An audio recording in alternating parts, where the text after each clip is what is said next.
بسم اللہ الرحمن الرحیم۔ السلام علیکم ورحمۃ اللہ وبرکاتہ۔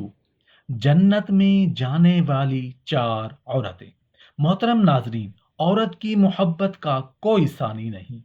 مرد کی خوشی کے لیے اپنی خواہشات اور عادات بھی مرد کی پسند کے مطابق کر لیتی ہیں۔ اس لیے کبھی ایسی عورت سے ناتا نہ توڑنا جو تمہاری بہت سی خامیوں کو جانتی ہو اور پھر بھی تم سے پیار کرتی ہو۔ عورت کو صرف پیار والی بات سمجھ آتی ہے۔ پیار، عزت، نرمی اور محبت کے بول کے تو دیکھو، وہ اپنا سب کچھ قربان کر دے گی۔ محترم ناظرین، ذرا غور سے سننا کہ رسول اللہ صلی اللہ علیہ وآلہ وسلم نے ارشاد فرمایا، عورت اللہ تعالیٰ کی بہترین مخلوق ہے۔ مرد کے لیے یہ ایک خاص نعمت ہے، انسانیت کے لیے یہ عورت اللہ کا احسان بھی ہے۔ اسلام نے عورت کو ایک بلند مقام دیا ہے۔ اسلام نے عورت کو سونے چاندی زیورات اور ریشم کے استعمال کی اجازت دی ہے تاکہ عورت ان چیزوں کی مدد سے اپنے حسن کو مزید بڑھا سکے۔ رسول اللہ صلی اللہ علیہ وآلہ وسلم نے صحابہ کرام کو تاکید کرتے ہوئے یہاں تک فرمایا کہ میرے صحابہ، جب تم سفر سے واپس آؤ، کافی عرصے بعد جب تم اپنے گھروں کو واپس لوٹو تو اچانک گھر میں نہ چلے جایا کرو، بلکہ اپنی عورتوں کو اتنا موقع ضرور دو کہ وہ بن سنور کر، خوبصورت ہو کر، بڑے پیار اور محبت سے تمہارا استقبال کر سکیں۔ مگر ان سارے کاموں کے لیے اسلام نے ایک شرط بھی رکھی ہے۔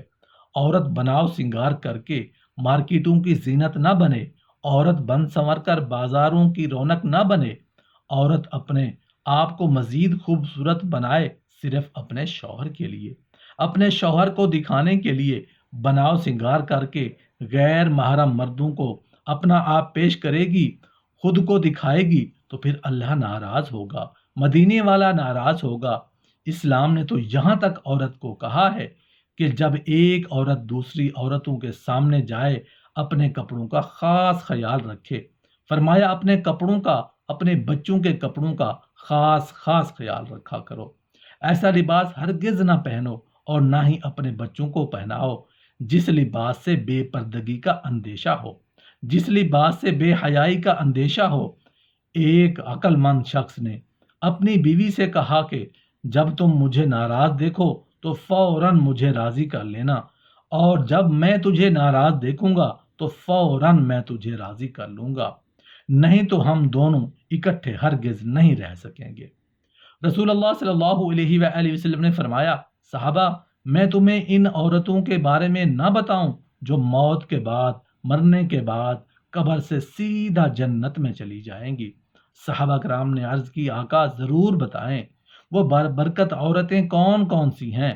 رسول اللہ صلی اللہ علیہ وآلہ وسلم نے فرمایا، صحابہ، پہلی وہ عورت جو اپنے شوہر کے ساتھ ٹوٹ کے محبت کرتی ہے، ٹوٹ کے پیار کرتی ہے، عشق کرتی ہے، اللہ اور اس کے رسول کی رضا کے لیے اپنے شوہر کی عزت کرتی ہے، ادب کرتی ہے، احترام کرتی ہے، شوہر کی کمیاں کوتاہیاں دوسری عورتوں کے سامنے بیان نہیں کرتی، ہمیشہ شوہر کی تعریف ہی بیان کرتی رہتی ہے۔ فرمایا دوسری عورت زیادہ بچے جننے والی، زیادہ بچے جننے والی مرنے کے بعد قبر سے سیدھا جنت میں جائے گی۔ فرمایا جب شوہر ناراض ہو جائے تو شوہر کو راضی کرنے والی عورت، شوہر کو جلد منانے والی عورت، جب شوہر ناراض ہو جائے تو شوہر کے ہاتھوں میں ہاتھ رکھ کر بیوی کہتی ہے، او میرے سرتاج، جب تک تو راضی نہیں ہوگا میں کھانا نہیں کھاؤں گی۔ شوہر کے ہاتھوں میں ہاتھ رکھ کے کہتی ہے، جب تک تو راضی نہیں ہوگا میں پانی نہیں پیوں گی، میں ہار مسواک نہیں کروں گی، میں بناؤ سنگار نہیں کروں گی، میں زیب و زینت نہیں کروں گی، میں اس وقت تک اپنی آنکھوں میں کاجل یا سرما ہرگز نہیں لگاؤں گی جب تک میرا سرتاج مجھ سے راضی نہیں ہوگا۔ فرمایا چوتھی نمازی عورت، قرآن مجید پڑھنے والی عورت۔ فرمایا یہ چار بابرکت عورتیں اسی طرح کی ہیں جو مرنے کے بعد قبر سے سیدھا جنت میں چلی جائیں گی۔ وہ ایک بدصورت شخص تھا، اس کی بیوی بڑی ہی حسین و جمیل تھی۔ اس عورت کے حسن و جمال پر دنیا تعجب کیا کرتی تھی۔ ایک دن یہ بدصورت شخص رسول اللہ صلی اللہ علیہ وآلہ وسلم کی خدمت میں حاضر ہوا تو رسول اللہ صلی اللہ علیہ وآلہ وسلم نے پوچھ ہی لیا، او میاں، تجھے دیکھ کر تیری بیوی کیا محسوس کرتی ہے؟ تیری بیوی تیرے ساتھ کیا معاملہ کرتی ہے؟ کیسا سلوک کرتی ہے؟ کیسا برتاؤ کرتی ہے؟ اس صورت شخص نے کہا، آقا، میری بیوی بڑی ہی اچھی بیوی ہے، نیک ہے، وہ میری عزت کرتی ہے، ادب کرتی ہے، احترام کرتی ہے۔ جب میں گھر میں داخل ہوتا ہوں تو 100 بار بسم اللہ پڑھتی ہے، میرا استقبال کرتی ہے، اپنے حسن پہ ناز نہیں کرتی، اپنی جوانی پہ ناز نہیں کرتی، اپنے خوبصورت بالوں پر اتراتی نہیں ہے۔ یا رسول اللہ صلی اللہ علیہ وآلہ وسلم، بس وہ میری خدمت میں لگی رہتی ہے، کبھی میرے کپڑے دھو رہی ہے، کبھی میرا جوتا پالش کر رہی ہے، کبھی میرے لیے کھانا تیار کر رہی ہے، کبھی کیا کر رہی ہے، بس میری نوکری میں ہی لگی رہتی ہے۔ وہ کہتی ہے، او میرے سرتاج، تو میرا مالک، میں تیری نوکرانی، تو میرا بادشاہ، میں تیری بادشاہ زادی۔ رسول اللہ صلی اللہ علیہ وآلہ وسلم نے جب اس عورت کی تعریف سنی، بدصورت شوہر کے منہ سے خوبصورت عورت کی تعریف سنی، تو رسول اللہ صلی اللہ علیہ وآلہ وسلم بہت ہی خوش ہوئے۔ خوش ہو کر رسول اللہ صلی اللہ علیہ وآلہ وسلم نے فرمایا، او میاں، جا پھر اپنی خوبصورت بیوی کو مبارکباد دے دے کہ تیرا نبی فرما رہا ہے، تو دنیا میں بھی جنتی، تو آخرت میں بھی جنتی۔ بس شوہر کی تعریف بیان کرتی رہنا، شوہر کے احکامات کی پیروی کرتی رہنا، نماز پڑھتی رہنا، قرآن پڑھتی رہنا، اللہ اور رسول کو ناراض کبھی نہ کرنا، شوہر کی نوکری کرتی رہنا، شوہر کی غلامی میں ساری زندگی بسر کر دینا، تم دنیا میں بھی جنتی، تم آخرت میں بھی جنتی۔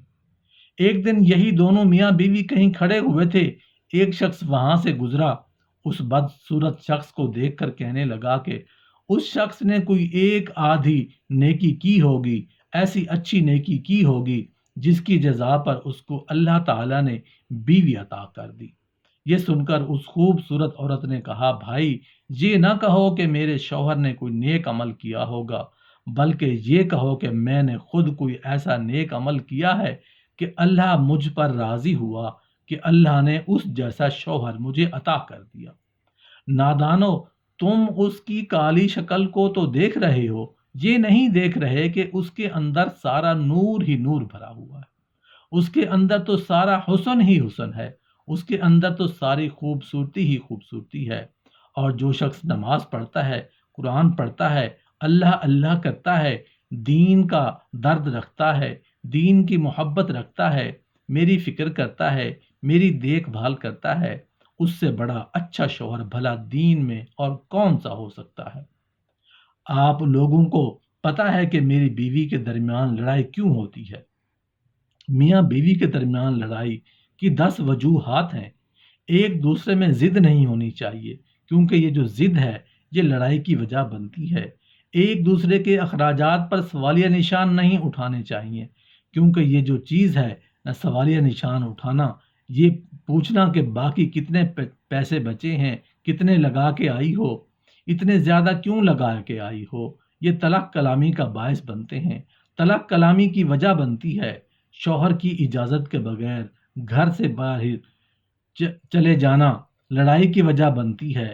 شوہر کے رشتہ داروں سے اچھا سلوک نہ کرنا، ساس سے لڑتے رہنا، جھگڑتے رہنا، اس کے ساتھ اچھا برتاؤ نہ کرنا، سسر کی بے عزتی کرنا، شوہر کے بھائیوں کی بے عزتی کرنا، شوہر کے بھائیوں سے طلاق کلامی کرنا، ہر وقت لڑتی جھگڑتی رہنا، یہ وہ چیزیں ہیں جو لڑائی کی وجہ بنتی ہیں۔ فضول خرچی کرنا، شوہر کی عزت نہ کرنا، شوہر کے حکم کو پامال کرنا، یہ وہ چیزیں ہیں جو لڑائی جھگڑے کی وجوہات بنتی ہیں۔ خدا را میری ماؤں، بہنوں، بیٹیوں، کسی کے اندر یہ عادات ہوں تو جڑ سے اکھاڑ کر باہر پھینک دو، نہیں تو یاد رکھنا تمہارا گھر تباہ ہو جائے گا، ویران ہو جائے گا۔ رسول اللہ صلی اللہ علیہ وآلہ وسلم نے فرمایا، بس 4 قسم کی عورتیں ایسی ہیں جو مرنے کے بعد قبر سے سیدھا جنت میں چلی جائیں گی۔ پہلی عورت زیادہ بچے جننے والی عورت، دوسری اپنے شوہر سے ٹوٹ کے محبت کرنے والی عورت، تیسری عورت جب شوہر ناراض ہو جائے تو فوراً اسے منانے والی عورت، راضی کرنے والی عورت، چوتھی عورت نماز پڑھنے والی عورت۔ آخر میں اللہ پاک سے دعا ہے کہ یا اللہ پاک اپنی رحمت سے ہمیں فرما بردار بیویاں اور صالح اولاد عطا فرما، جو دنیا میں ہماری آنکھوں کی ٹھنڈک اور آخرت کے لیے صدقہ جاریہ بن سکیں۔ آمین یا رب العالمین۔